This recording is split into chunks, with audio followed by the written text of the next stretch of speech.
Is Jewish continuity in Europe at risk? How can we get our children to own their Jewish heritage and identity? What is the future of Jewish Europe? How can we educate our children in a modern 21st century? Will we be spectators or participants? I believe it's time to create a new paradigm. Let me tell you why this is so important to me. I grew up with traditional Jewish values. I also had a Saba that survived the Shoah. My Saba was from a place called Opatów, Apt in Poland. He lived in a place where 6,000 Jewish people thrived before the war.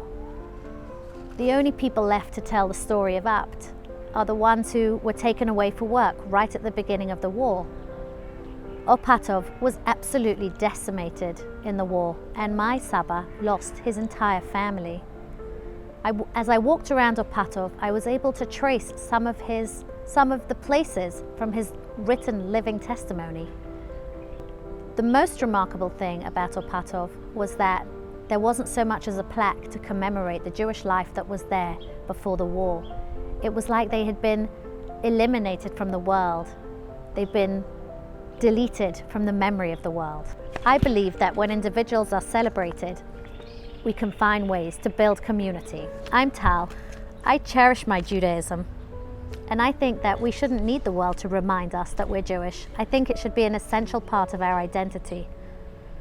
I think we have to find ways to instill that in our children and set them on a lifelong path of learning and connection. I want our children to feel the power of being part of the Jewish people. For me, this cause became essential when I moved to Italy to a small community. I was newly married and I had small children, and I really didn't know how I was going to educate my children. What was I going to do? 5 or 6 years ago, I was at a very low point. I was a young mother, and there was some struggles, and I felt quite ill because I was really searching for my meaning and trying to figure out how I was going to do that within my Judaism. I wanted to find a model to reinvigorate my community, and I felt that if I could figure out what that model was, I could provide that model to other communities to do the same. And I wanted to be part of the future of the Jewish people. I wondered what children from smaller communities would have in common with each other and how would they be able to connect. I sadly realized this wasn't true only of my children, but of many children in post-Shoah Europe. I fell pregnant at 40 with our youngest child, and we had this beautiful baby boy. And I looked down on him and I wondered how he was going to own his heritage. Was he going to know Hebrew, or was he just going to become a Jewish observer? I knew I wanted him to be an active participant in the Jewish people. And I wanted to be as proactive as possible in determining our future identity as a family. But the clock was ticking. As a doer, a problem solver, being an entrepreneur is part of my identity. I knew that if I could figure out the right elements, I could put together a paradigm. I knew that if I could, the solution would serve thousands of children. So I reverse engineered the process, and I worked my way backwards from happy children who were connected, Jewishly literate, marrying in Jewish marriages and building Jewish homes. In the beginning, I wanted to curate my children's education. So I went in search of the best programs I could find and the best teachers, and I started lessons online. People from our community came on board, and I realized that this was something that could solve Jewish education for so many families across Europe.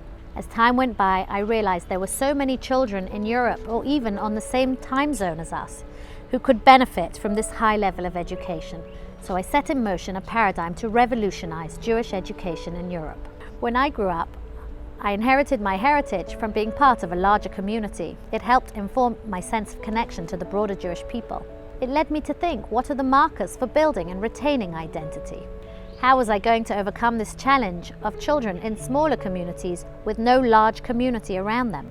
Programming was minimal beyond a few Hebrew words and some ritual, but was it enough? Where many people couldn't read Hebrew, and if they could, they didn't understand what they were saying.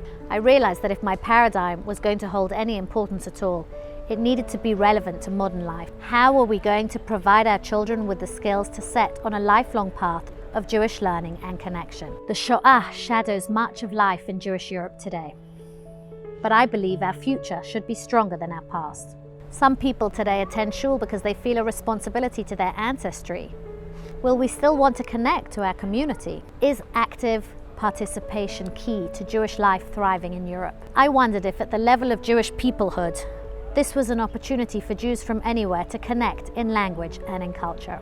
I watched communities in their fervor to maintain their beautiful and unique minhagim at the cost of replacing core Judaism. Why did the unique have to compete with what we have in common? And how could we set up an educational system that respected both?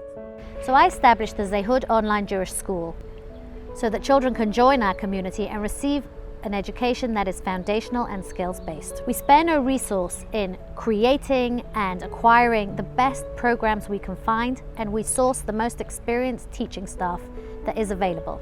We want to set our children on a lifelong path of Jewish learning and connection. We should all have access to our heritage because it belongs to us all. Our school started with one teacher and my children, and slowly became 6 children and 2 teachers, and we're growing all the time. Our school provides us with educational choices we did not have before. Children are now coming together from across the globe, children of different ages and stages, learning our stories, our language and our songs together.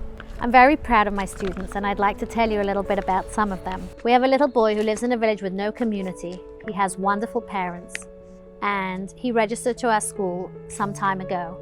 And I remember receiving a voice message from his teacher one morning. She wanted to share with me a conversation that she'd had with the little boy that morning. And in the voice message, the little boy was talking about how he wakes up in the morning and he gets washed and he eats his breakfast. And I couldn't believe the very simple Hebrew conversation that they were having after only 6 months of being immersed in Hebrew language lessons. To me, it was the most remarkable thing because he had only been learning for 6 months and he was 8 years old. Another lovely story is about the girl in my son's class who, when she celebrated her bat mitzvah, we drove over to celebrate her bat mitzvah with her. And so it's true that our children, though they're not together all the time, we do have occasions to have common experiences.